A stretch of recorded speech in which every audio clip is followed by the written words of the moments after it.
Today we're going to look at the roles of the visual artist. We're going to look at four primary roles. The first is that artists help us to see the world in new or innovative ways.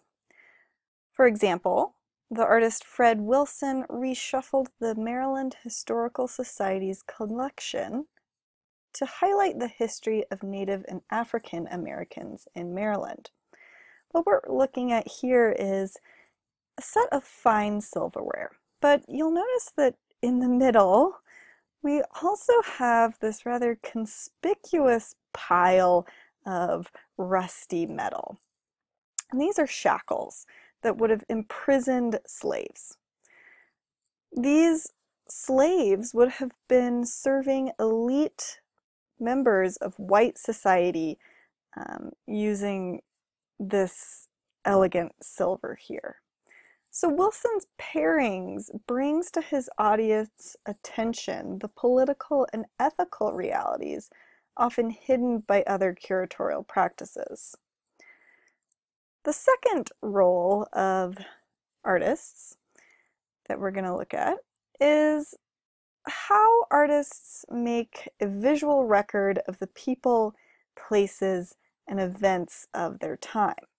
What we're looking at here is an oil painting by Louise Elisabeth Vigée-Lebrun, who was a court painter for Marie Antoinette prior to the French Revolution in 1789.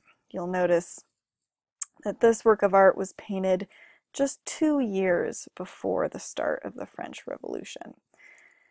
And what we're looking at here is Marie Antoinette seated with 3 of her children. And over here to the right of the painting, we see the Dauphin, or the future King of France, lifting up this drapery which covers a bassinet, or a little baby cradle. So Vigée-Lebrun is showing Marie Antoinette as a mourning and caring mother after the death of her youngest child. So this baby that should be depicted here in the cradle. Although we're looking at Marie Antoinette's big poofy feather hat here and her really voluminous gown, ultimately she's not wearing any jewelry, she's not wearing a crown, so she's depicted here more modestly than she has been in the past. So she's illustrated here as the mother of France in order to propagandize, in order to suggest that she is the rightful queen of France during a time in which people were quite exasperated, extremely dissatisfied with the French royalty. So we're really seeing here a record of Marie Antoinette, this kind of implied record of the death of her child. And we're also getting a sense of the tension, the political tension here in France through this painting. The third role of artists is that artists make functional objects and structures more pleasurable. Artists imbue objects with meaning.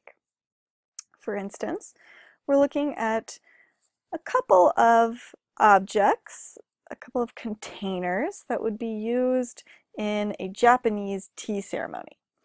The Japanese tea ceremony centers on the preparation and presentation of matcha, which is a powdered green tea. The tea ceremony is very much influenced by Zen Buddhism. It's instrumental in Zen Buddhist practice, in some Zen Buddhist practice. And these objects were created to illustrate the main tenets of the tea ceremony. And the first and foremost goal of the tea ceremony is to connect the host and the guests who have been invited to participate. The Japanese tea ceremony originally developed as a transformative practice, and eventually it began to evolve its own aesthetic, in particular this aesthetic of wabi and sabi. Wabi, W-A-B-I, represents the inner or spiritual experiences of human lives. Its original meaning indicated quiet or sober refinement, as well as subdued taste characterized by restraint and simplicity. Sabi, S-A-B-I, represented the outer or material side of life. Originally, it meant worn or decayed. Thus, the aesthetic of wabi-sabi embraced visual imperfection as a reminder for us, for practitioners of Zen Buddhism, to cherish our unpolished selves. And this was regarded as the first step to enlightenment, or it can be regarded as the first step to enlightenment. So what we're seeing here is these two objects, these two tools, which would be used in the tea ceremony, manifesting this aesthetic in order to materialize the goals of the tea ceremony. So you'll notice here this tea bowl, this bowl that would be used as a teacup in order to consume tea, is lumpy. The texture of the tea bowl is rough. It's bumpy. You can imagine if you ran your hand across this tea bowl, or if you're holding it in your hands, bringing it to your lips to sip tea, it feels sandy. It feels kind of like sandpaper. And this is characteristic of raku, the specific kind of glaze here. But you can see that it's not perfect. It hasn't been thrown on a wheel. We get the sense of the artist's hand actually touching this object, and this very much relates to the idea of wabi-sabi. Similarly here, with this covered dish that's shaped like a fan, we have this sort of irregular pattern going on here. These lines aren't perfectly straight. They're a little squiggly here. And again, this is suggesting that the natural imperfections, this handmade object, is manifesting the aesthetic of wabi-sabi. Finally, artists give form to the immaterial. We're looking here at the rose window and lancets in the north transept at Chartres Cathedral. So this is a Gothic cathedral in France. During the Middle Ages in Europe, Gothic cathedrals were regarded not as distortions of an ideal, but rather as images of the city of God and the heavenly Jerusalem. So the colorful light that would stream in through these windows was regarded as divine love, as manifesting divine love. And so you can imagine that if you're standing in this cathedral, you'd actually be able to see the beams of colorful light, which here we're looking at as illuminating this column. Abbot Suger was a 12th century French cleric, and he initiated, or helped to initiate, this new architectural style that emphasized spaces suffused with light.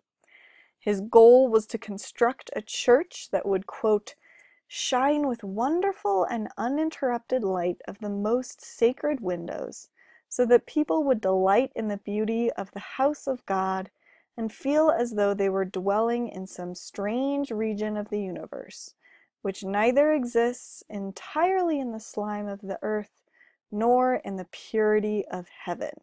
End quote. So these cathedrals were intended to be transitional spaces. They were intended to link the earth and the heavens. And here with these stained glass windows, you can see that they were really manifesting this abstract idea, this idea of divine love. With each one of these examples, you'll notice that perception is relative. We, in many ways, need to be a part of this culture. We have to understand this culture in order to gain this same meaning. Audiences filter art through prejudices, through histories, through emotions and beliefs. And all of this ranges from individual motivation to cultural indoctrination. And that's where we're going to leave off with the roles of artists. You'll notice throughout the semester, we'll be touching on these themes, and we'll continue to ask the question of who is an artist and what is art.